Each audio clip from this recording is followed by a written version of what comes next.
Hello everyone, welcome to my another video. তো এটা হচ্ছে আমার সপ্তমীর দিনের লুক। তো তোমরা আমারে জানাও যে কেমন লাগতেছে আমারে। তো দেখো এটা হচ্ছে আমার ফাইনাল লুক।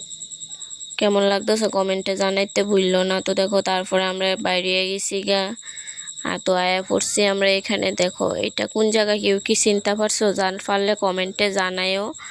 তো এটা হচ্ছে বিশ্রামগঞ্জে বাজারে। তো আমরা ওই দিন বিশ্রামগঞ্জে মানে বিশ্রামগঞ্জের এইদিকে পূজা টুজা দেখছিলাম, যদি ওইদিকে পূজা কম তাও গেছি। এদিকে গেছিলাম আমরা, মানে আমার একটা মানির বাড়ি আছে ওইখানে। তো এখানে মেশু দিয়া লাইছে কোল্ড ড্রিঙ্কস, কিন্তু আমার না শরীর খারাপ। তাও মানে আমি ভুলে গেছি কি আমার যে শরীর খারাপ, কোল্ড ড্রিঙ্কস খেয়ে মনে হয়েছে আরে আমার তো শরীর ভালো না। তারপরে আমরা বাইরে গেছি গিয়ে এখানে আয় পড়ছি। এখানে একটা পূজা প্যান্ডেলে, যদিও আমি এখানে নাম টাম কিচ্ছু জানি না, ফার্স্ট টাইম গেছি আমি ওইখানে। তো এখানে অর্কেস্ট্রা হইতেছিল আর এই যে প্রতিমা। তো দেখো এখানে অর্কেস্ট্রা হইতেছিল। তারপরে এটা দেখে ঘুরে বাইরে গেছি। বাইরে এসে এখানে গেছি আরেকটা পূজা প্যান্ডেলে।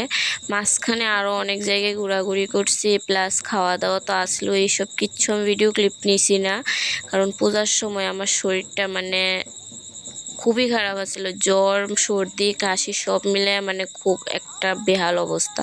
তো লাস্টে আমরা এই পূজা প্যান্ডেলটা দেখছি। এটা কোন জায়গা তোমরা যদি কেউ জানো কমেন্টে জানিও। তো সবাই টাটা বাই।